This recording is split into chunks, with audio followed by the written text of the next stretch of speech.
Coming up on this week's show, a rare Sega arcade cabinet is found abandoned. The new Mortal Kombat movie trailer has landed. And we reminisce about the BBC Micro with the creator of Frak, Nick Pelling.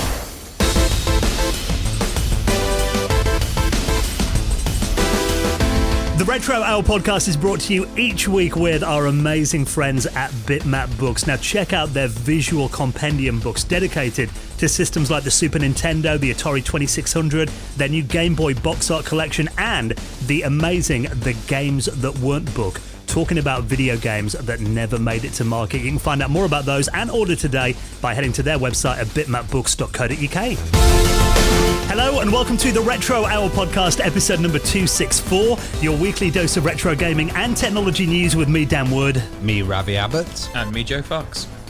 And I do have to apologise right at the start of today's show. If I sound a little bit slurry, I'm just back from the dentist. I haven't been drinking during the day, just to reassure you guys if I sound a little bit slurry. That sounds like something somebody would say who's been drinking in the day to cover up. Good excuse all day. Well, I did finish at 2 p.m. today. What else are you going to do in the afternoon? Apart from play retro video games. There you go, get it back on topic. Now, this is a show where each week we reminisce about classic video games. We take you behind the scenes and get the stories of the people that made them. The people that made our childhoods, essentially, which is one of the reasons I love doing this show. And that was always the aim. You know, often we get interviewed by people and they're like, why did you start doing this podcast? For me, it was really to find out these stories from the guests that we get each week. Yeah, there's nothing better than getting it from the horse's mouth and, kind of getting all these stories and also finding out the truth, because a lot of the time we check out Wikipedia and stuff and it's all a bit inaccurate. So actually getting the guys to talk is really fantastic. And this week, we've got someone who's really great. This is Nick Pelling, and he was a BBC Micro developer and the creator of Frak. Yeah, I mean, Frak was a really impressive game on the BBC Micro. It had that, proper arcade feel to it as well. And actually, Frak's just been re-released on Steam. And Nick's kind of made the ultimate version that, that he wishes he could have made when he released it back in the mid-80s. So definitely worth checking that out. And I mean, he worked on a load of other games as well, including Ghostbusters 2 for Activision, the X-Files, a PlayStation game, Duke Nukem 3D. He worked on a load of stuff back in the day. 4 decades in the video games industry. And actually, it's quite timely that we're doing an episode focused on the BBC Micro, as that system actually celebrates its 40th anniversary a bit later on this year. It was a huge system, wasn't it? Like, I didn't have one myself personally. Oh, no one could afford one at home. but I had access to one at school, and I was in that sweet period where the Micros were still there, and then the Acorns came later. So it was kind of like you had the choice of the two machines. Yeah, we had in early school, when I was small, we used to have BBC Micros and Archimedes when I went to secondary school, and then PCs. But I remember being about 7, 8 years old, and actually, because I took an interest in computers, looking back, it was probably a bit like child labour. They actually got me in about half an hour early in the morning to set the computers up every day. Get them out of the big safes and the lockers. Yeah, that was it, yeah. So, the BBC Micro, that was really the system that got me into computers, before I even owned one as a kid. So, love doing episodes about the BBC Micro. We'll talk more about that in just a moment. And also, patrons can check this out tomorrow at the time the show comes out. Everyone else, hopefully it'll be recorded and we can link it up in the video description. But we're actually going to be doing a talk tomorrow for the VHS. Now, we're not talking about an old video medium here. This is the Video Game Heritage Society. Yeah, so this is a really interesting national project, and I don't think this has happened in the UK. It's an actual society that's been created with interest of museums, heritage institutions, developers and publishers, also private collectors, which is really cool. So, we're one of the founding members, which I'm so proud that we're in there. And the other members are the BFI, the National Science and Media Museum, the Museums of London, C64 Audio as well. We had Chris Abbott, and he did some fantastic stuff with Rob Hubbard. Centre for Computing History in Cambridge, Bath Spa University, and the British Library. So it's fantastic to be involved with this, because I think this is hopefully going to grow and basically, help people preserve video games and turn it into more of a heritage thing, because it's a hobby at the moment, but it's culturally important and it's really significant. So we're going to be doing an event which is called Reimagining Video Game Hardware, and we're going to be talking about stuff like FPGAs and Raspberry Pis and all these kind of devices which help you increase your video gaming hardware and add new functions that weren't previously there. Because that is a big part of retro today, kind of pushing these old systems to the limit and also doing things that weren't possible when they originally came out. I mean, if you'd have told me when I was a 10-year-old kid that, one day I'd have a Mega Drive with a little card in there that would have every game ever made accessible at the click of a button, you'd be like, no way. Yeah, totally mind blown there. And hopefully we can add some of our expertise about video games and also work with other organisations. But you guys can join up as well. So if you've got a great private collection and you want to kind of show it off or talk about it and kind of, get it some more attention, then check out vhs.themvm.org. Yeah, so I'm going to be doing that on a Thursday afternoon. Like I said, hopefully it's going to be archived. And if we get the video up on YouTube, we'll put it on our socials as well. Looking forward to that. Now, before we get into this week's show, plenty of things to talk about that new Mortal Kombat movie trailer that's been absolutely everywhere. We've got some thoughts on that to tell you about in a moment. Before we do, let's give a massive thank you to this week's sponsor. And tying in with our guest this week, the amazing new Acorn: A World in Pixels book by our mates at iDesign. Now, this is a book that celebrates the visual games history of the BBC Micro and the Acorn Electron. And I've got to say, they sent me a copy of this book and it is the most beautiful thing you've ever seen. Check out this slipcase. Listen to this.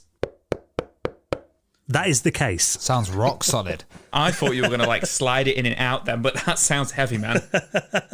Well, the book itself, obviously it's hard to kind of talk about the quality of books and the weight of this volume on a podcast, but check this out as well. That is a book landing on my table and nearly breaking it in half in front of me. This has got some weight to it. 476 pages and featuring over 150 classic games that were loved on the BBC Micro and the Acorn Electron. And also they interview people who were behind them as well, including legends like David Braben and Ian Bell, who were behind Elite. Oh, yeah. Elite was such an amazing title. And, they did so much with so little. It was kind of one of the first open world games, and with a bit of procedural generation, you could just keep going on. A really fantastic title, and it's in one of the top 50 games, that is. Yeah, there's so much more in here as well. Jeff Crammond, Revs and Aviator, Peter Irvin, who did Exile, Tim Tyler, who did Repton, many more as well, including talking about things like key publishers on the platform, cover art, classic magazines. They were such a big part of the scene back then. And also it shows off the style, including anecdotes and visual captures from programmers, artists, publishers, games like Elite, Chucky Egg, Repton, Exile, Starship, and Snapper. That was one of my favourite games on the Acorn Electron back in the day. That was a really cool Pac-Man clone. So if you want to get hold of this for yourself, we've actually got you a really good discount. Yeah, man. So if you head over to iDesign.com, which is IDESINE.com, you can get the book today using our exclusive code RETROHOUR to save £5 off the regular retail price of $29.99, which also comes with free postage and packaging for the UK as well, which is awesome. Which I think, bearing in mind the weight of this book, I think the postage would be about that anyway. So definitely claim this while it's on iDesign.com, or of course I'll put the link in our show notes as well. And of course, listen out for today's interview with Nick Pelling, the creator of Frak, who also appears in the book as well. So, before we get into Nick, plenty of news stories to get into this week, including the new Mortal Kombat trailer. What do you think, Joe? Well, I've got quite a few thoughts about it, and we're not the retro 3 hours, so I'll try and keep it short. And I know Ravi's got a few things he wants to say about it, but I think it looks good. I like the look of it. I like the visual style. I love that they've got all these characters in. I think they've got 10 or 11, 12 characters in there. They've not overdone it with 30 of them, and they've not underdone it with concentrating on 2 or 3 of them. It looks like from the trailer, Sub-Zero is a bad guy and Scorpion's a good guy, which I'm sure is the other way around in the games. I could be wrong. It could be wrong. And Kano's a good guy in this. Is Kano a good guy? I don't know. Yeah. I thought he was apparently a bad guy from the trailer. But, right, interesting. But what I thought was really interesting is, and kind of annoying until I looked into it a little bit more, they've introduced a new character called Cole Young, played by Lewis Tan. Who seems to be the main character. Now, I'm pretty familiar with Mortal Kombat. I've played them all. I don't remember anybody called Cole Young in the games.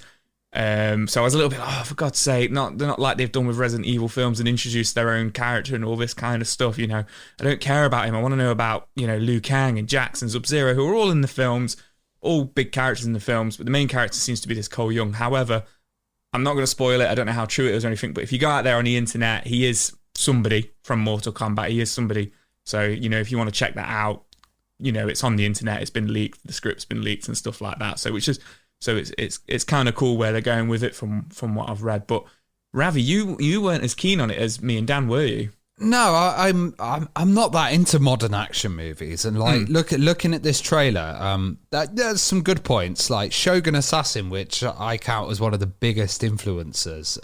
Halfway through, there's a section. I'm not sure which enemy it is. I'm not up to date on Mortal Kombat, but this is a total tribute to Shogun Assassin. Like the point where he has a blade that goes into the wall and then goes down with the blood. That's like one of the famous scenes in Shogun Assassin, which was one of those, it was actually banned back in the days, and it was a direct influence. So I think that's quite good, but it's just the actors, like the way that they're speaking, they just seem so bad.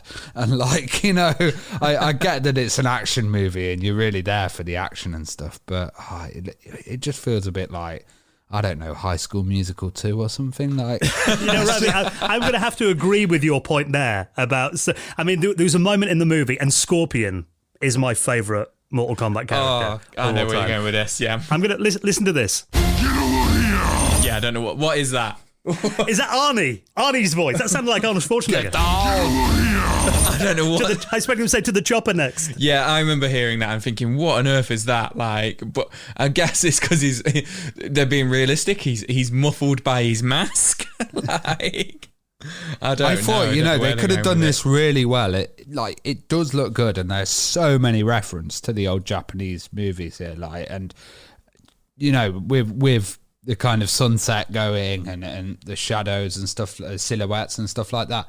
But they could have done what they did with like Cobra Kai or Stranger Things, and they could have had a fat synth doing going through that, and then they could have gone kind of a bit like retro-y. Correct me if I'm wrong, but I'm sure towards the start of the trailer you can kind of hear in the background the Mortal Kombat song, like a kind of like sort of remix of it. I could be completely wrong. I've only seen the trailer twice. I know what you want, Joe. I do. I want it. I want it in there. So we'll see. A lot of people are saying online that this looks like really cheesy and stuff, and people are saying it looks fun. But people obviously don't remember the original Mortal Kombat movie if you want cheesy, even though that was a load of fun. But I think it kind of feels like this movie has grown with the Mortal Kombat series. I mean, the first one, it was naff, but it really felt like, it was a tribute to the games as they were then. But looking at this, I mean, there's one bit in the trailer that I thought was incredible. When you see Sub-Zero freezing his own blood and using that as a knife, that is something I could imagine being in one of the modern Mortal Kombat games. Yeah, you see, I don't like those games, so that's scary. Oh, Ravi, get off, man. Get out of here. Too much of a wimp. Too much of a bloody wimp. Yeah, man. And apparently there is fatalities in the film. Like, obviously it's not going to be like, I'm guessing it's not going to be quite like finish him and they're stood there like dizzy. The actors have to remember the combo move. But apparently there is like, people do actually get killed and they're going to get, like you say, splattered with ice knives. I think there'll be a babality. Babality.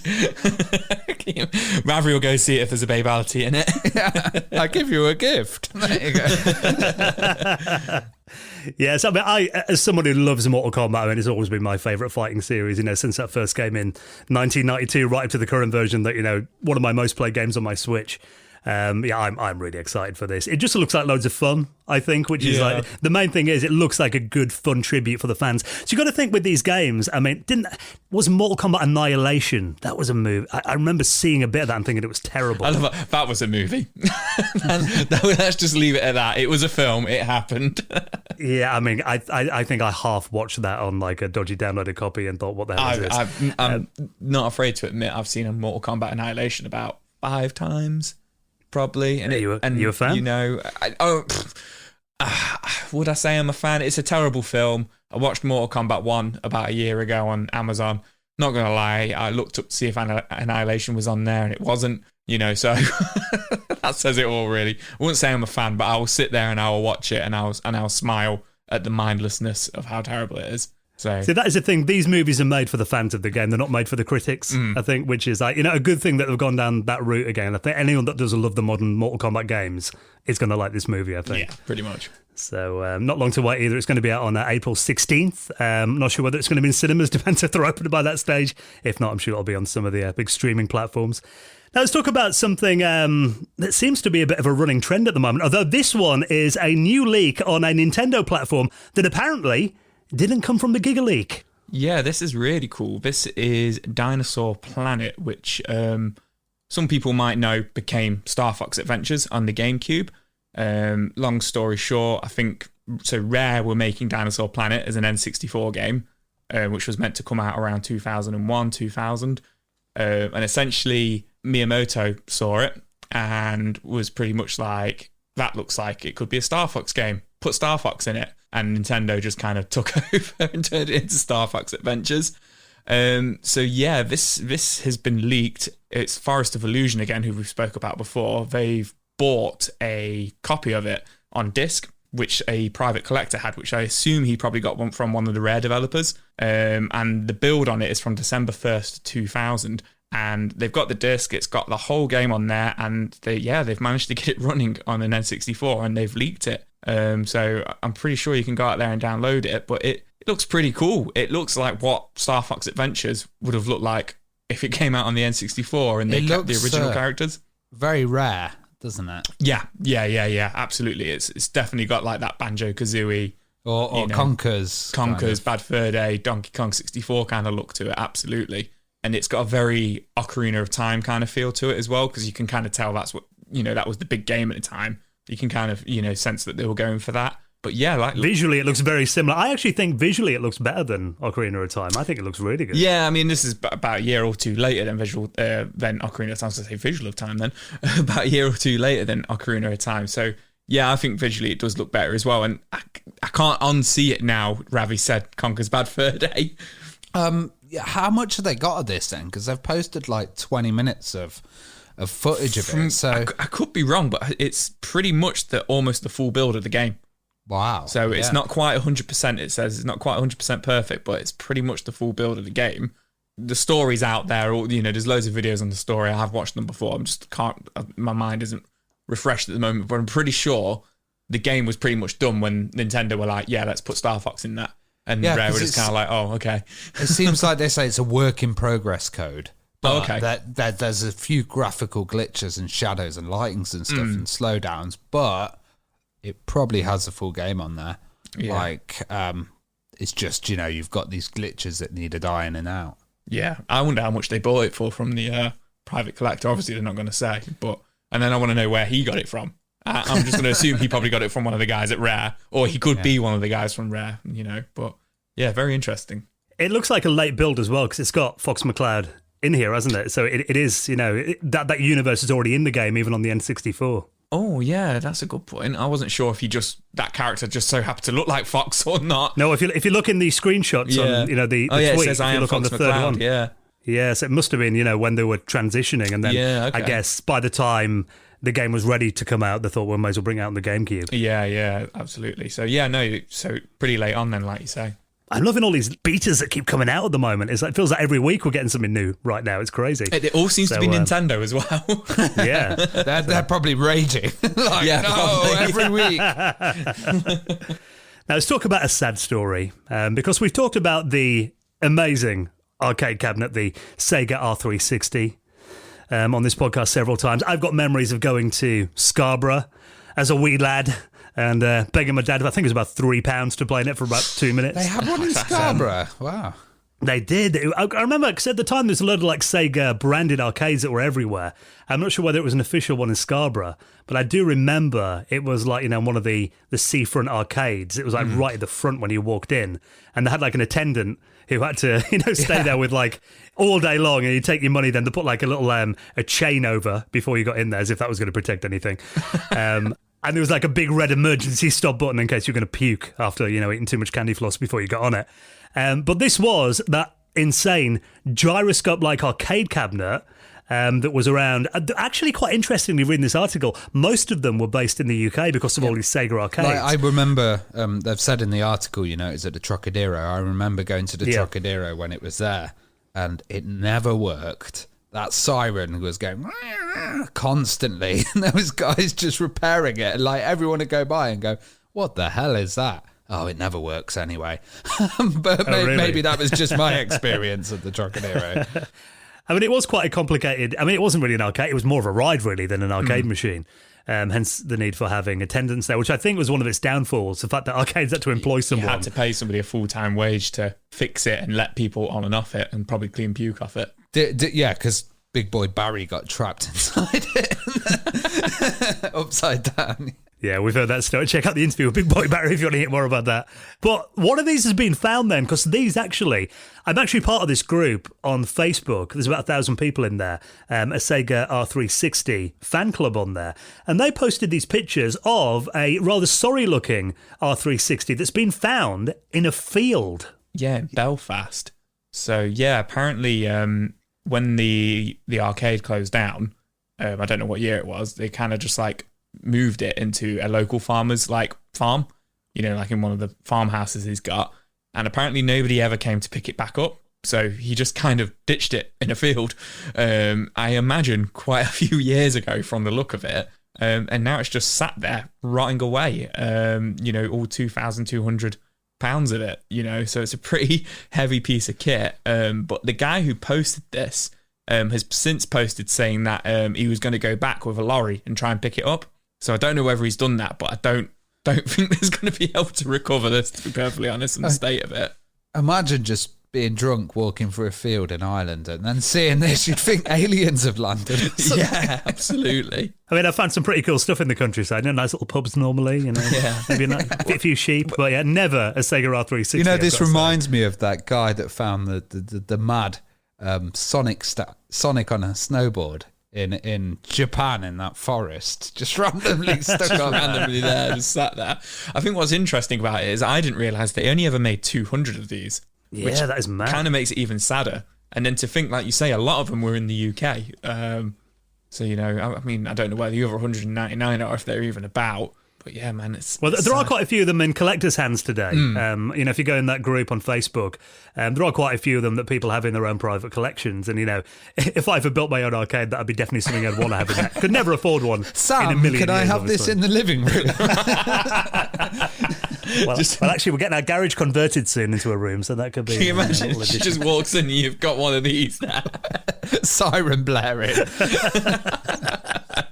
Joe there is a full-time attendant. Yeah, just like, I just put my hand up and just like, move the chain for it, go on then.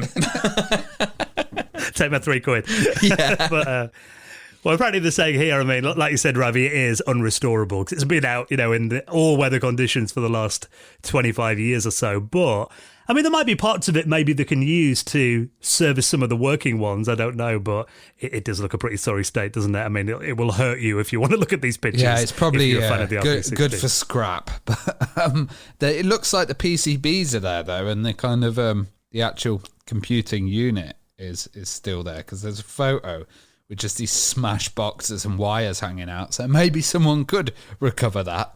Yeah, fingers crossed there is some value still to be had there. If not, like you said, it makes an interesting find for people walking through the field after a few drinks at the country pub. Now, Super Nintendo news. Now, this one is very cool. It's always amazing to see when someone's actually improved a commercial game that came out back in the day. And this one, they've actually made it playable. This is a game that came out originally on the Atari ST. There's an arcade version of this as well, and also on the Mega Drive and the Super Nintendo. But this ran abysmally on the SNES in particular. But someone has made race driving finally playable on the Super Nintendo. Yeah, this is crazy. So originally it ran at 4 frames per second, and it was. It just said that again. Is that 4 frames a second? 4.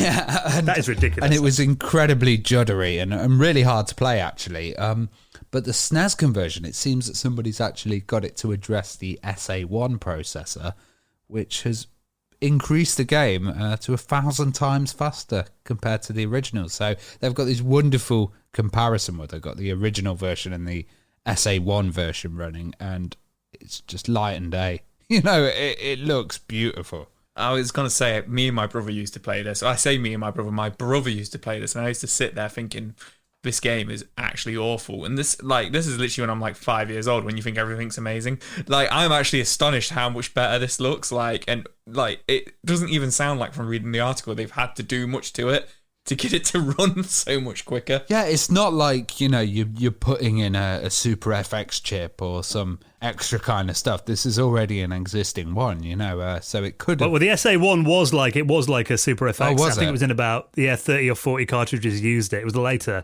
than the Super FX, but it's hardware of that time. Okay, so you do need to have this special cart then, I guess. Yeah, you'll need the chip for it to work, I imagine. But again, I mean, because it's using contemporary hardware that was around then, it's more impressive to me than, something like that Doom port that we saw running on the Super Nintendo using an Everdrive recently, on the Mega Drive, rather. No, it's really impressive, and, it's probably brought new life to this game. Yeah, because, I mean, a lot of people here are saying it's even better than the arcade version now. So, yeah, it's great to see it when people can improve classic games like that. Do you think you'll play it again then, Joe, now? It's probably too much effort for me to do that to the cartridge. No, I probably won't. I'm not a massive fan of the game. I have got memories of my brother purposely hitting the cow in it just to get it to moo and stuff like that. So, well, now that cow will bounce off your bonnet at a lovely 30 frames a second now, Joe. Now, before we get into our chat with Nick Pelling, all about Frak and the BBC Micro, you're going to really enjoy this one. Let's talk about something that kind of follows up an episode that we did a while ago. This is the Text Adventure Literacy Jam that's just begun. Yeah, so we covered Adventuron, which was a great system for creating text adventures. Well, they're actually having a games jam, and it's just started.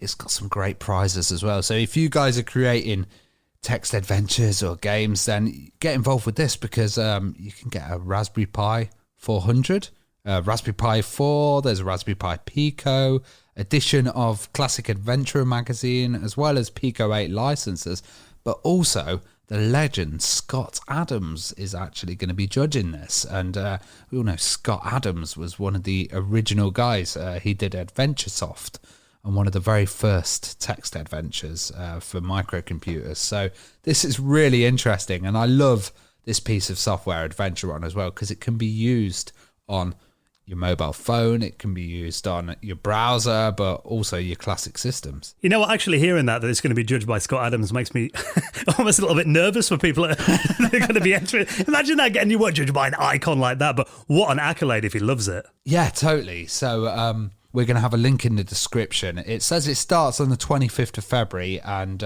it's already started, but you've got a while till it finishes. So it's going to be finishing on the 31st of March. So you've got some time. So you could get your adventure game in front of Scott Adams and win some amazing prizes as well. If you're an adventure game fan, definitely worth giving that a look. Like Ravi said, we'll link it up at theretrohour.com. Now, just before we chat to Nick Pelling, a quick reminder that this week's show is brought to you with our good friends at iDesign, who are behind Acorn: A World in Pixels. This amazing new book, 476 pages, covering 150 classic games that, if you're a fan of the BBC Micro back in the day, you will remember. Chucky Egg, Elite, Repton, so many more as well. And actually, you can read about the history of iconic publishers on the platform, like Superior Software. They were massive back in the day. Micropower, the legends were Acorn Soft, Tynesoft as well, Ultimate Play the Game, and also learn about magazine publishers of the time, how the games industry evolved and how many lost and found games of the era have worked out, and much more as well. And there's some gorgeous artwork on this book as well, Ravi. Yeah, there's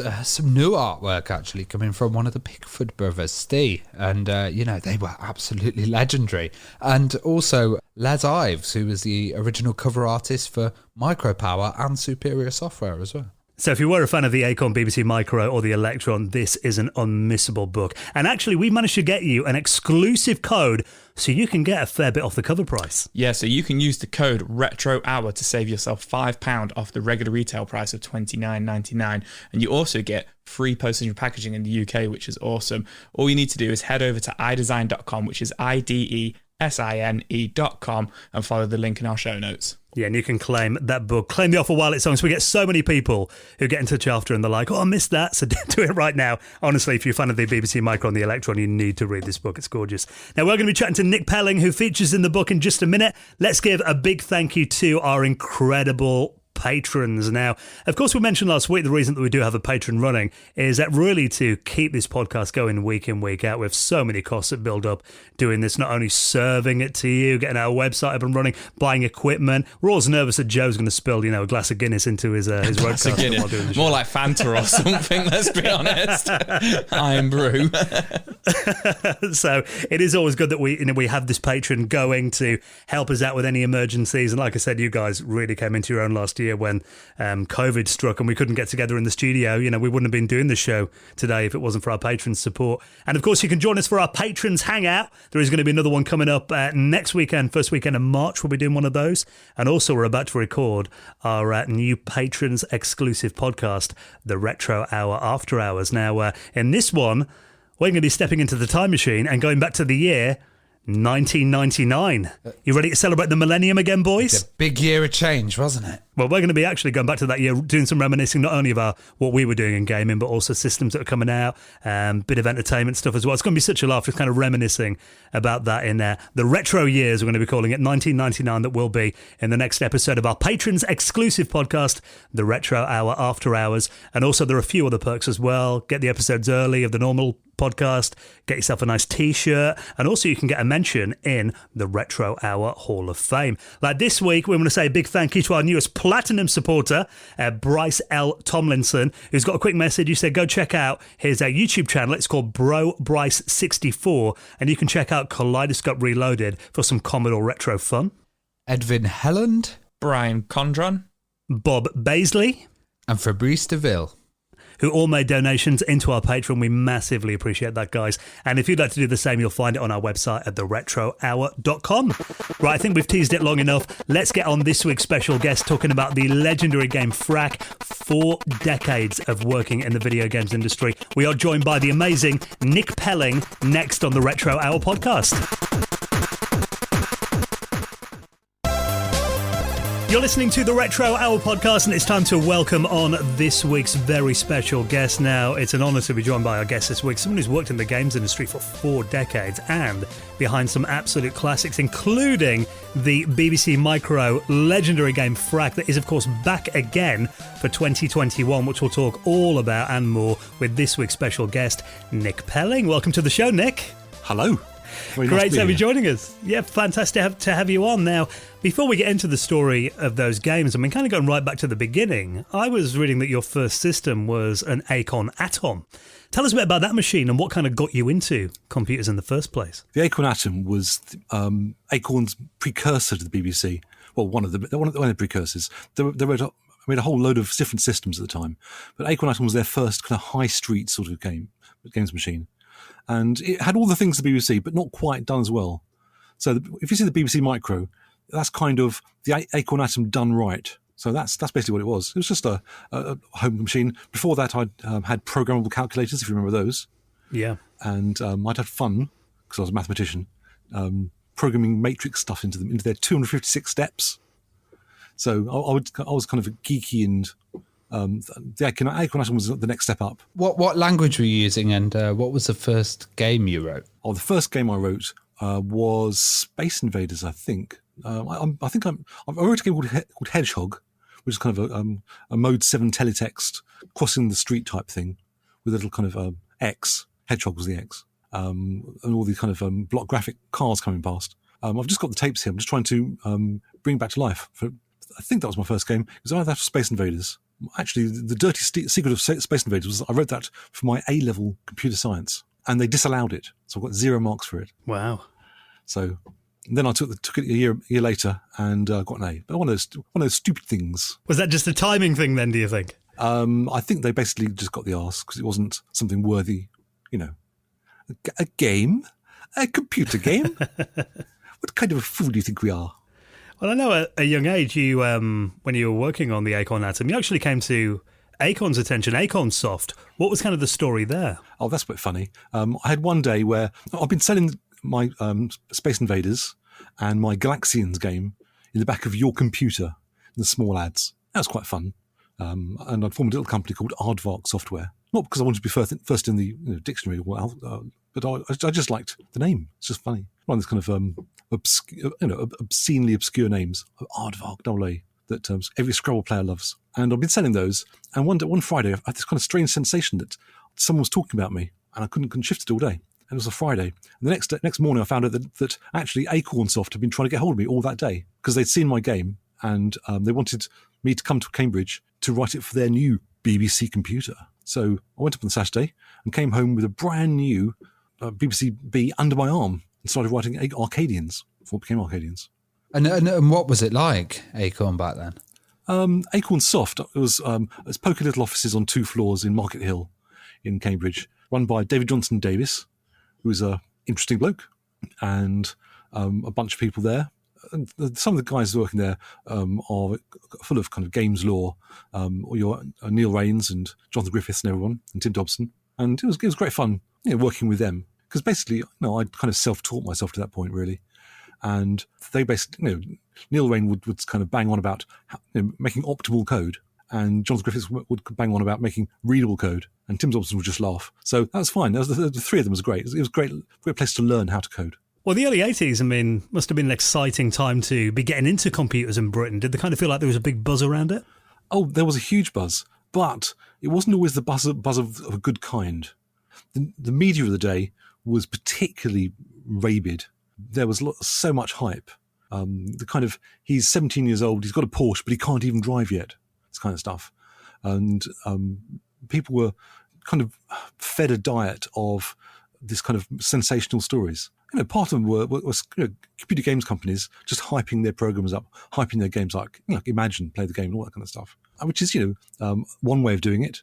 But I didn't really like it, and so I was kind of felt a bit left out from it all. Really, it was just a bit of a circus, and I didn't really feel like a performing seal. Well, I remember watching the Commercial Breaks documentary, and I've watched it quite a few times on YouTube, covering Ocean and Imagine back then, and it did seem like that in all these stories of teenage whiz kids that are suddenly like millionaires and they're buying mansions and helicopters and all that.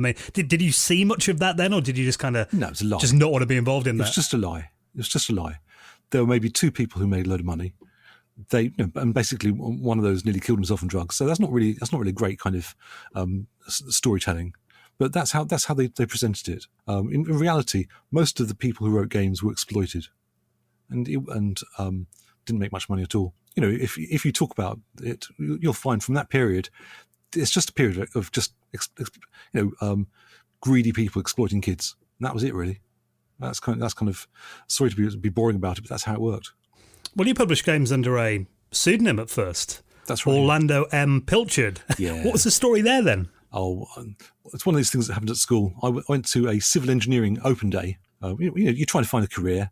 They say, "Oh, go to this open day." I went, "Okay." I think it was at QMC, and it took me about 5 minutes to work out that I wasn't going to be a civil engineer. I was too uncivil to be a civil engineer. So I was just larking around for the rest of the day. And I met this kid called James Nicholas Dessoir, and he was guessing my name. He guessed my name. He knew it began with P, my surname. He guessed it must be Osbert Pilchard. I said, "No, you're pretty close. You're close." But when the time came to actually come up with a pseudonym, Osbert Pilchard was pretty close. So Orlando was better. So Orlando Pilchard it was. And what were you initially working on at Acornsoft? Oh, I originally did Arcadians that summer when I was still at school. And then I came back after my Cambridge entrance and worked for them for another 4 months. I did BBC Music and BBC Chess, and I didn't really like the experience of working for a company very much, I must admit. Not that anyone ever does, but I was young and I didn't like it. Did you kind of not like having the bosses and the managers and that kind of stuff? The bosses and the managers were fine. It was just the working conditions. I was sitting away at a keyboard the other side of a very thin partition from a daisy wheel typewriter. Now, if you can remember daisy wheel typewriters from those days, they were about as loud as a jet fighter taking off. And it was just horrible. I just couldn't concentrate in the day. So I ended up working nights to get stuff done because I just couldn't concentrate. So that's my experience of working in office. I didn't really like it and didn't do it again for another 25 years, whatever. Well, BBC Chess is quite an intriguing title because, I've never written a chess game, but I imagine there's quite a lot involved in that, preempting all the moves the human's going to make and actually program the algorithm and everything. Was that a complex project to work on? No, not at all. what had happened was that Acorn had a bunch of directors who did different things for them. One of them was a guy called Arthur Norman, and he was a don at Emmanuel College. And he was this lovely bloke. He was kind of he always shambled there, and he's shambled in and shambled out. He'd written a chess program. Alan Turing had written a chess program, so why wouldn't he?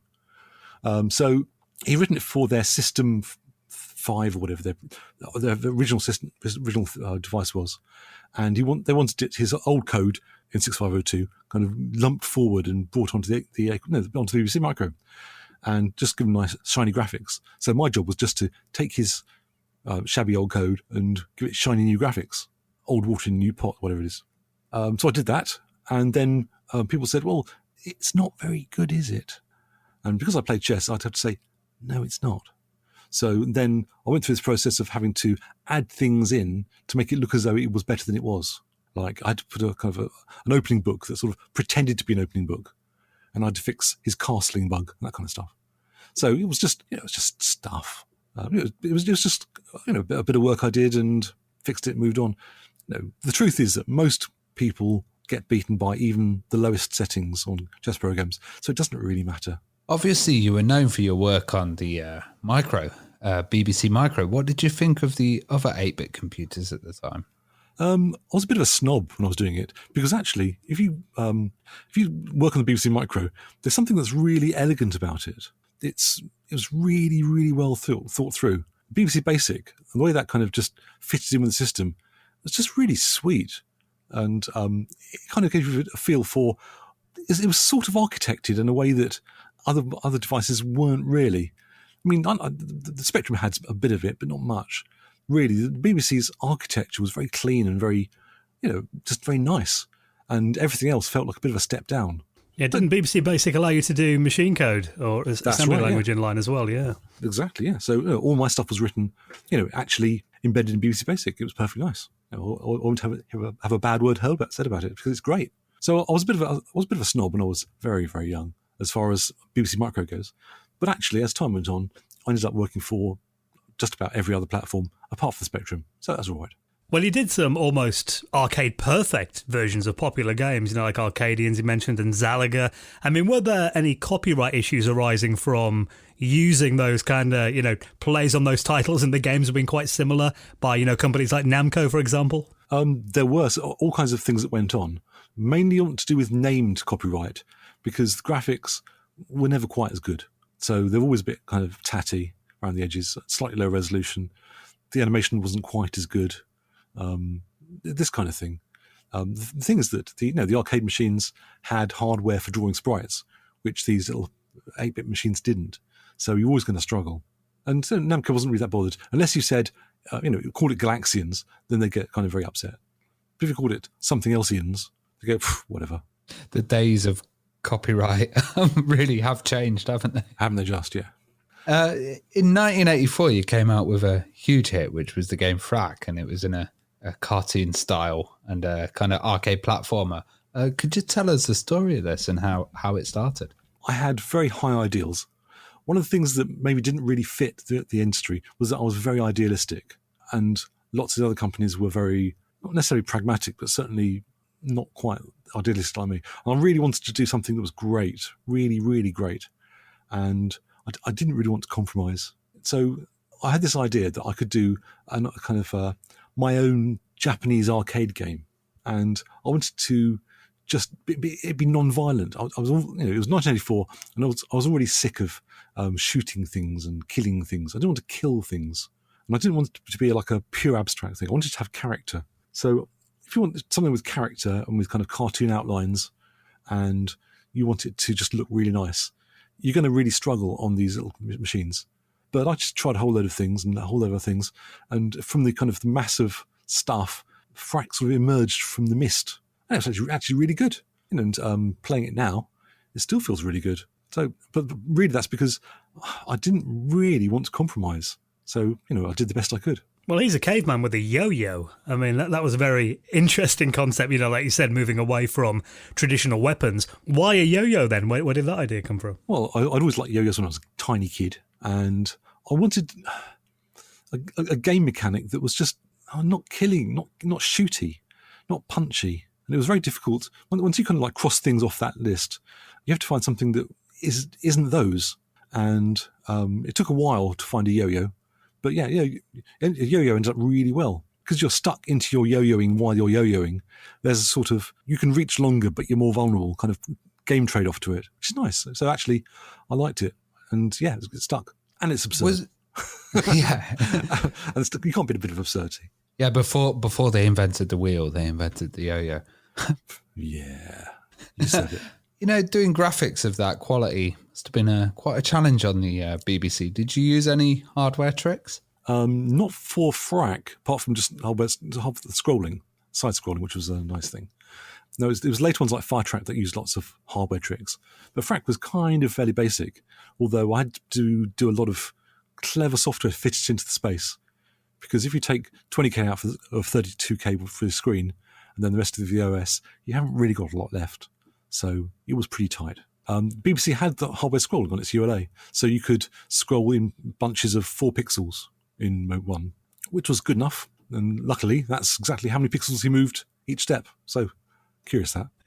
Where did the name Frak come from for the game, and why did he say it then? It was a friend of Daryl's, and she used to say frick, frack, frock, when she was annoyed.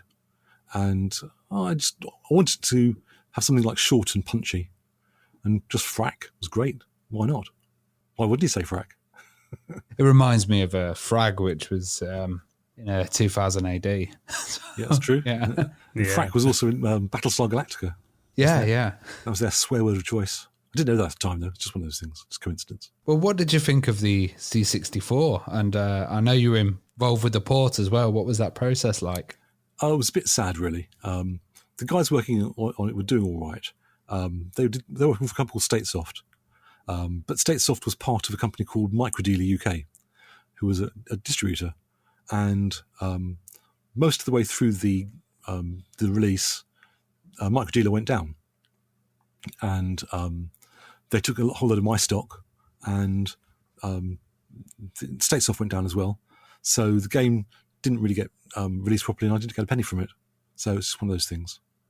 So they were called the B team because every time they did a demo, they'd say "bad news, boss," followed by whatever else has gone wrong in the development.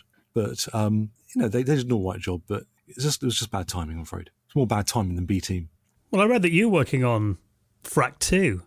What was that game going to be like, and why didn't it happen in the end? Okay, Frak 2 was a vertical scrolling isometric game with Trog Jr. on a skateboard with a boomerang. And I did some demos for it, and it worked all right. You could like skateboard around the screen, and I had some animations and stuff. But the vertical scrolling wasn't very good then, and I wanted to do it as a musical. And I had to kind of really go, well, actually, I'm probably trying too hard here. That this is, I'm probably like 20 years too early for this. It turns out I was actually probably 40 years too early, but never mind. Yeah, so that was great. Frak 2. Frak 3, I did a demo with in 3D where it kind of blocks scrolled around with a kind of animated Trog in the middle. And I did that on the Archimedes, I think. That's quite fun. Yeah, it was all right. But it was a long, long way off being a game. And at that point, the BBC market was dead, the Archimedes market was dead, and it was very difficult to get stuff going. So it was just timing. Yeah, the Archimedes was a lovely platform, but again, I mean, as a gaming system, even though it was very capable, it just never really seemed to take off. Even though I know that they tried with the home market, didn't they, with the A3010 briefly? Yeah. In everything I said about the BBC Micro was true for the Archimedes, only squared. It was a beautiful system. It was fast, really fast. The graphics were much better. The sound was much better. The operating system was much cleverer, but with the same sort of basic kind of design. Sophie Wilson's fantastic on that. It's all great. You can't look at that and think, oh, they did a bad job. No, they did a great job. But it just wasn't pitched right for anybody. And people couldn't afford it. People didn't want it. It wasn't really anything. It just fell between all the cracks. It's just one of those things. The people who loved it to bits. Oh, I loved it to bits. But were there enough people buying Archimedes games to make it worthwhile? Well, I don't think so. Sorry. Well, the next Aardvark title wasn't until 1987 where you returned with Firetrack. Yeah. Why did you have such a long break, and what was going on? I tried all kinds of things. I did a whole load of demos. I did all kinds of stuff. And Firetrack itself took a long, long time. I think I may have done Enduro Racer at the same time. I think I certainly did Dandy at the same time. So there was kind of other games that were going on at the same time that needed finishing. I don't know. Firetrack was a real tough one. I kind of just pushed the platform too hard, really. To fit it in, all the graphics had to be really, really heavily compressed. And it was really insanely compressed. And all the graphics were really tight. Everything was really, really tight. So it was just a bit unfortunate. And then because I'd lost so much money with Frak, with microdata going down and everything, and all the piracy as well wasn't very great. Wasn't great. So I'd done a deal with Activision, I think it was, Mediagenic, for Firetrack, and it never really took off. They had a game coming in from America at the same time called, oh God, a very, very, very similar title, but to do with fire, something else. And they had no interest in it in the end. So, you can write software, but you need to have a promotion side. And I'd kind of been sold on the dream that they would actually promote it, but they didn't. Which is unfortunate. And I mean, you mentioned piracy at the time as well was obviously a big concern. I mean, tape to tape and disc to disc copying was so easy to do. Did you try to do any anti-piracy implementation in your games or anything like that? I tried to patent one, but that didn't go very well either. That's one of those stupid things. You try. In the game itself, I just put a load of self-modifying code and tried to make it a bit difficult to decompile, but actually people just did, because that's what they just did for everything. So it's one of those things you just can't prevent it. People just. What was the one you tried to patent?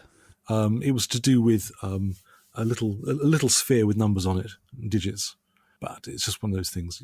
You try to do things. I was just trying to do everything at the time. So I would say like Frak, I really, really enjoyed, and it was like a kind of high point in terms of the game, in terms of what I did with it, in terms of how it looks and how it played and everything. But in terms of all the business around it, it was a bit of a disaster. That it kind of supported the company for a bit, but everything around it, there was just a lot of just bad stuff in the industry. And which we hear that a lot on this show. I mean, you often, there's games that you regard as being, you hear that they were a big success, but then in the background, the business side of it didn't work out so well. Yeah, I think that must have been a common theme back then. It's a very common theme. Like I say, there was a lot of exploitation. There was lots of overhype, and a lot of broken promises. Let's say, being generous about things. I don't know. It was never a huge industry, not to the degree that it became later. It was it was real cottage industry, and the idea that you could sell games in America was like, oh really? Wow, no, not really. I don't think so. It never happened. I mean, they sold BBC Micros in America, maybe 1,000 or something, but not. It's not going to change the world, is it? Let's face it. When you worked with System 3 on their interestingly named combat game Bangkok Nights, what do you remember about that project? Oh, that's a lot of fun, actually. Bangkok Nights. I still have a folder of all the sketches for the main character there. Mark Hale, he set up this thing where we were all working in a house in Watford somewhere, and there was me, and there was a lot of fun, and they had an R-Type in the garage. The original source code had been written by Andromeda, I think it was, in Hungary, but the story behind that's quite grotesque, actually. They had like a sprite editor, because it used like these big sprites, big tall extended sprites. So the idea was that they would have these huge sprites and then transfer them into the game. But the guy writing the game was using Forth, which is not the best language in the world. Oh, wow. And when he tried to animate the main characters, they would go through their animation sequence, but there was 4-frame animation, but the fourth frame he'd limp. So he'd go move, limp, move, limp, and he couldn't get rid of the limp. Everything he tried, he couldn't get rid of the limp. He took to walking around the office with the limp. I swear this is true. And then he would walk further around the office with a limp, trying to figure out what was causing the limp. And then he would walk out of the office door, round the landing, and then back in again. And then he would walk out of the office, into the street, walk around. One day he never came back. It just driven him mad. That's crazy. So I said to them, "Oh, do you have any source code?" And the guy said, "Well, yes. It's written in Forth with Hungarian comments, and it drove one programmer mad." And I said, "I think I'll work on it from scratch if it's okay with you." So yeah, that's the story of the limping man in Bangkok Nights. But he was all right. The game without the limp plays all right. Well, you released one of the early 3D pool simulators as well, Sharky's 3D Pool. And that was like 3 years before Archer McLean got in on the act. Yeah. What was the story with that? Okay, the story with that is if you ever played an arcade game called Afterburner. Yeah. You love it. Okay, I love Afterburner. It's a great game. But you also remember the track demo at the start, which is a load of balls kind of pivoting around. Yeah. Okay, well, I basically, for fun, I did that demo on BBC. So I had a load of the balls going around. And I thought, this is really good. What ball game can I do that's got 3D balls in? So within a week, I had a demo and just carried on writing. It was great. So it was actually more like a puzzle game in the end because it had a load of trick shots you could try and solve. How do you get all the balls in the bucket from here? So that was basically what I did. So it came out of an Afterburner ball demo. And the other pool and snooker players, they spent a lot of time getting the physics right, and all credit to them. That's what they did it for. I didn't do it for that. I just did it because it was fun, and I had a nice 3D ball demo. That probably explains why I can play Sharky's 3D pool, but I can't play real pool. Yeah, absolutely. Yeah, I can't play real pool. Well, actually, no. I think everyone can play pool off about a pint and a half for about. Yeah, you think you can for about 10 minutes. The confidence. For about 10 minutes. Yeah, the confidence. This is kind of a sweet spot where you think you can play pool, and you hit a couple of balls and you think, oh, this is great, and then you can't after that. So it's fine.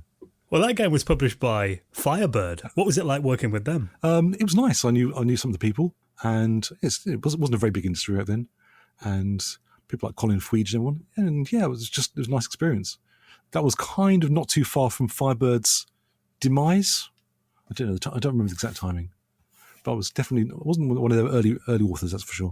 Well, you helped out Activision with Ghostbusters too. Why did they need to call you in? Okay, Ghostbusters 2.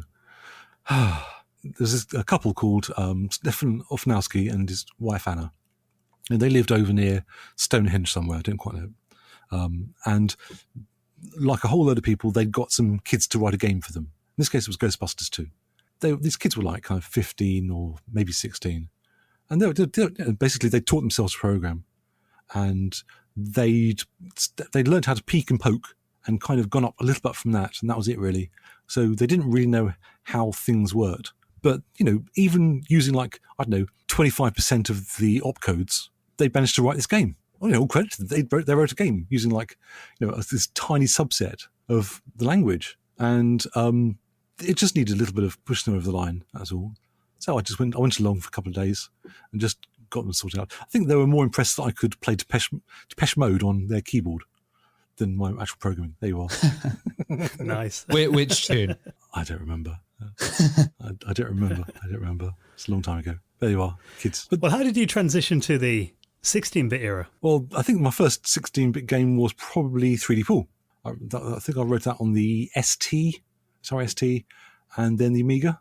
I think it was basic. That was basically it. Yes, I didn't really use a lot of it, processing power on that. It was more to do with just getting the graphics looking nice and animated nicely, because the BBC was a bit clunky, and I did what I could with it, but it was nice to have just real polygons. And there were some really big, impressive titles coming out at the time, like Batman and movie licenses. Terminator 2 Judgment Day was one. What was your involvement there, and did you like the film as well? I only really liked the first Terminator film, to be honest, and then it went on a bit of downhill. The first Batman, I remember going to Leicester Square with Gary Liddon and a whole bunch of people, and we watched Batman at the cinema there. And I remember the first time Jack Nicholson comes on the screen, I started pissing myself laughing because he was just eating the screen up, just taking the piss. It was great. It was like just, you are my number one son, all that kind of stuff. Yeah. Gentlemen, let's broaden our minds. All this kind of thing. Just overact, terrible overacting. But we were laughing. But everyone else in the cinema seemed to be like kind of, I don't know, DC purists. Like, shh, don't do that, don't shh. Which made us laugh even more. So yeah, I did like on the film and everything. But my role was much smaller, unfortunately. I'd written some compression software that just was kind of quite effective and quite quick to decompress. And Probe used that on a whole bunch of their titles. So I got a lot of credits for doing stuff on titles which I did basically nothing on. Was that the story with Mortal Kombat 2 as well then, on the Mega Drive? Scaled up a bit. Mortal Kombat 2, they had a bigger problem than normal because they had so many graphics. Remember the arcade game? It was like lots and lots and lots of animation. Or digitised as well, wasn't it? Sort of digitised and kind of tidied up. So it was kind of stylised. So they had tons and tons of animations, and the cost of the ROMs they were using was insane. So they needed someone to come in and write a bit of software. So I think it took me about an afternoon. I said, try this. They went, oh, that works. And all of a sudden they could fit it in, much smaller ROM. And so they were happy as Larry. And of course I should have charged £10,000 for it, but I don't think I did. Because that was such a big title, wasn't it? Yeah, exactly, yeah. And the cost of the ROMs was a huge, huge part in those days on the kind of cartridge games. So yeah, that's one of those things. Well, you programmed the Amiga CD32 packing title Wing Commander. What was it like to work with the Amiga CD32, and were they trying to rush you all along? I'd done Wing Commander on the Amiga itself, and that had been quite a feat for me. When I was 27, I actually fell very, very seriously ill. Then I had to basically spend 6 months in hospital just kind of getting over. It was encephalitis, which is like meningitis, really. So, but I just started writing Wing Commander, and they held it for me. They said, no one else wants to do it. This is yours. So basically, I then had to finish the game in, 7 months from a standing start. And I quickly found out that actually I wasn't very well. That I was better, as in not lying in bed looking at a wall, but I was actually a very, very long way from being, where I was. I was only really at maybe 30 or 40% of my capacity before. And I had this big game to write. So I had to change the way I worked completely. Because whereas before I was a bit of a kind of a more physical programmer, I would just like to kind of crack on and just do stuff. And if it finished at 4 a.m, so be it. But, if you've had a brain injury, you can't do that. You have to kind of work smarter. So I had to work really, really smart and write lots of tools to do things for me and just tidy stuff up and just test for me. And so then, but everything worked out. We had the English version and the German version came out in time for Christmas, and everything played through and the testers were happy, so that was great. And then not long after they said, oh, can you do the CD32 version for us? And I just bolted it out. I didn't spend very long on it. In fact, I don't even remember writing it, to be honest. It was so quick. Yeah. And the sound libraries as well. I remember there was some really good orchestral sound on Wing Commander as well. What was the process? That was Mark Knight. He was really good. That's my first time working with Mark. He was great because he'd been Young Violinist of the Year, I think, or something like that. He was probably a trained musician and had all this stuff, all this music from the Fat Man, was it? I can't remember. Yeah, George Sanger, yeah. Yeah, I met George, yeah. He's all right. But Mark basically took that and turned it into tracker format, I think, and it just came out really well. It was just really, really great because the music was sort of responsive to the game, so it would kind of flip to a kind of related track or theme when the game changed. When, like, if you had a missile on your tail, you'd go, oh, here's missile on your tail music, and so it would kind of segue into that. So actually, it was very, very nice indeed. So that was ported to quite a few systems as well, wasn't it? I think there was even a 3DO version of it and a Mac version later as well, I remember. Yeah, that's right. Yeah, they did a lot of stuff. The disappointing thing was that for the Amiga version, what I did was I basically wrote this giant sort of PC engine that kind of sat between their code and the Amiga. And it basically turned all the rendered screens into blitz so that it would kind of do all the blitting conversion into an Amiga screen kind of behind the scenes. It wasn't as quick as it could have been, but it was pretty quick, all things considered. But they basically, they didn't want the sequel. And I kind of thought, well, actually, it'd be nice to just do the next one along, but they didn't want it, so that's the way it goes. Well, obviously, before we prep any interview, we have a little cheeky look at Moby Games to see what games you're credited with. I love the fact that you're credited as doing the incredibly clever programming bit on Duke Nukem 3D. What was the story there then, and what was your involvement with that? I basically took Duke Nukem 3D onto the PlayStation with Paul Shirley, and Paul did lots and lots of the clever stuff, probably more than me, to be honest, because he's a smart guy, love him to bits. And again, Mark Knight came back and did the music, which was great. And we had my old friend Ian Boffin doing the levels and testing, and that was great. So we had a lot of fun doing it. You just write these things. It was a good experience, actually. It's one of the few kind of proper team games, team developments where everything sort of came together in a nice way. The difficult bit there was the build engine. Ken Silverman, was it? Yeah, Ken Silverman's build engine. Yeah, and Ken's a smart guy, but it's not really a great fit for PlayStation. Because basically PlayStation wants things in certain ways, and it was really done as a kind of a PC thing. But we managed to kind of trick the PlayStation into doing more or less all we wanted it to do. It's a shame that we couldn't have more colours than we did, but it's just the way it looked all right. It was great, and then we went into test with Sony. Sony's testers are very, very good. And they found a problem on the first level. From the first level? And they found that if you kind of went to a wall and sat on this kind of a window ledge sort of thing, and you kind of jumped around a bit, you could go through the window and end up the other side. And 1 million people had played that on PC and not found it. But they found it. So they said basically they said to me, "Oh, it must be in your code." I said, "I don't think so." Went back to the PC version, was able to do exactly the same thing on the PC version. So, oh wow! So I knew I'd done the same thing.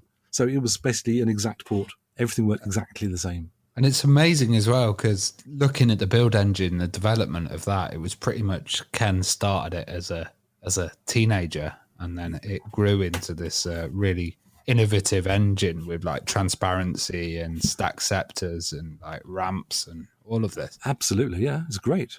It was quite mature by the time we got to it, so there was, like I say, ramps and things. But we were able to kind of make all those work on the PlayStation well enough. Well, I heard you were also involved in the PS1 officially licensed X-Files game. Yeah, I have actually on my wall here, I have a picture of The Simpsons that the producer Gary Scheinwald gave to me from at the time. It was a lot of fun because the team who were writing that were over in Seattle, and they were having some dark days because they'd written it on a PC, I think using MFC, and they basically tried to get it working on the PlayStation, and it just didn't work very well, and they were kind of a bit stuck. So Gary Simon said, if I fly you and your wife over to Seattle for a couple of weeks, let's see if we can sort this out. I said, yeah, sure, I'll do my best.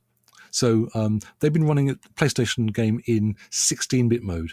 Now, if you know the X-Files at all, you know that it relies on shades of grey.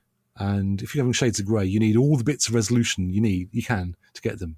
So the game had to be in 24-bit mode. So it just could not work in 16-bit mode. But they didn't have any graphics things that would support it. So I basically wrote them some tools for using the kind of PlayStation's rendering tricks to render stuff in 24-bit. It's not really supposed to do work like that, but I made it work like that. And it ended up looking really, really nice. So, they were going from almost the point of jacking the whole project to actually really liking it. So if you do play the X-Files game on the PlayStation, you'll see that actually it does look rather nice. Well, I read there was around 50 games in your career that you started but never finished. Can you tell us about any of those and why so many? Are you a bit of a perfectionist? I was a lot of a perfectionist. One of my friends at the time said, you writing games like wimpy building foundations. That's what Andy said. So, yeah, I was a bit like that. It's like I say, I wasn't really a great fit. I was an idealist. And I didn't really see why I should have to compromise. And also, I didn't really see why anyone should have to buy a game that wasn't really, really good. So, in retrospect, I should have finished more games and just been a bit more pragmatic about it. But I was who I was, so that's how it worked. And do you have any of those unfinished games? And would you ever release them? I don't know. I have some discs upstairs in the loft, so I might dig them out one day and share the love about a bit. Because I know there's lots of people who love looking at these unfinished games and things, and also other people like finishing unfinished games. So maybe there's a bit of a kind of a trade-off to be had there, that someone might want to finish some of these unfinished games. Yeah, particularly if it's BBC games. I know there's forums like Stardot where they'd be over the moon to see that kind of thing. The Stardot guys are great. They really, really helped me with Frak. A whole bunch of them tested it. When I started it, it was just like probably a week too early, but they all stuck with it and they all played it, and they really liked it. So it was a lot of fun. Yeah, there's a really nice community over there. Well, let's talk about Frak, because obviously he's back for 2021, and you just released a new version on Steam. So tell us about this new version and why you decided now was the right time to bring Frak back. I just always wanted to do Frak again, but I never ever thought, how can I do it? What's the point? It always struck me as one of those things that you could do. At one point I tried to do an Amiga version, but my heart wasn't in it. I tried a lot of stuff, but with my friend Justin Gavanovich, I tried stuff, but like I say, games is a bit of a calling in the way that you have to really want to do it, and if it's not really working, it really drags. And Frak back then wasn't really working. But anyway, it's about just over a year ago that I thought, well, I can bring this back, and I started looking around at my old source code and started looking around at the kind of things I could use to bring back to life. And so I found Game Maker Studio, and for all its issues, its funny little language, it's actually really very good. And it was for what I was trying to do, which was a 2D game without being too clever, and I had certain things there's certain rules I wanted to do. I wanted to make it the game I would have created in 1984 had the hardware been good enough. If the BBC Micro had been 100 megahertz rather than 2, what would it look like? And that's kind of what I aimed at. I just tried to create something that was, the BBC perfected rather than Frak perfected, if that makes sense. What new things did you put in there? Well, I put in the things that I took out originally, for start. For example, you've got these 3 different enemies, the Scrubbly, the Hooter, and the Poglet. And each of them are originally designed to have different movements. So Scrubbly was supposed to go side to side upon a ledge. The Poglet was supposed to go up and down a ladder. And the Hooter was supposed to bounce up and down, up and down. And so I put them all in, and it wasn't very hard to do it at the time. But they just slowed the BBC down too much. So I took out the Poglet, the Scrubbly moving, because that was way too big. So I thought, I'll just have the other 2 then. Still too slow. Took out the Hooter, the Poglet moving. Still too slow. So I just had the little Hooter jumping down. I thought, that'll do. Still too slow. So in the end, I just took all the animation out and just had it just without animation, which broke my heart at the time, because that's what I was trying to do. But the machines weren't good enough. So when I was rebooting it, I thought, now actually I can do the stuff that I took out in 1984. And that was really, really nice. Do you have any plans to do Frak 2?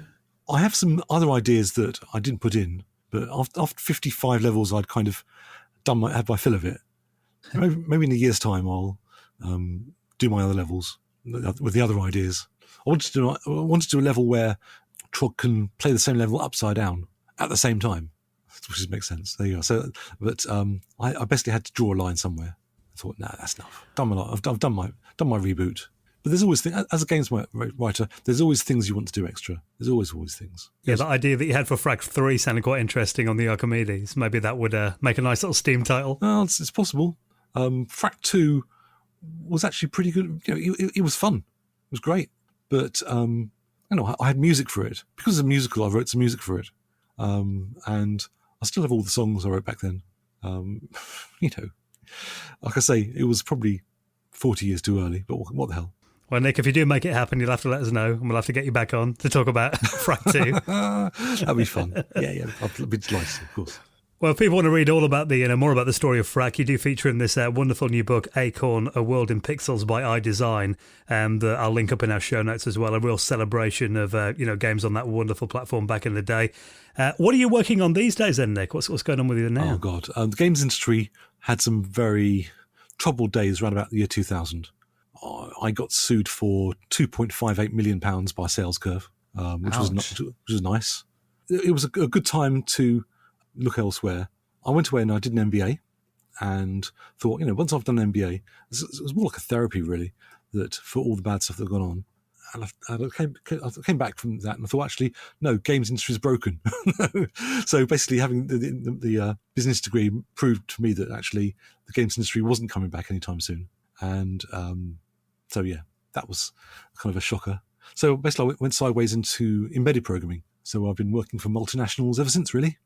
And now you get to do games for fun, though. The indie scene's amazing, I guess, now. It's kind of a return to those bedroom programmer days. Exactly. For Frak on the reboot, I did all the music, all the graphics, all the code, the whole lot. It was like kind of a proper indie, properly indie. None of your team of 20 in 5 countries stuff, but no, just me. I did it. It's fun. That's the way it's supposed to be. Well, Nick, it's incredible that Frak is back for 2021, and I now really hope you do continue with more games in the series. That would be incredible. But thank you so much for coming on and sharing your stories with us. It's been a pleasure talking to you. It's been lovely.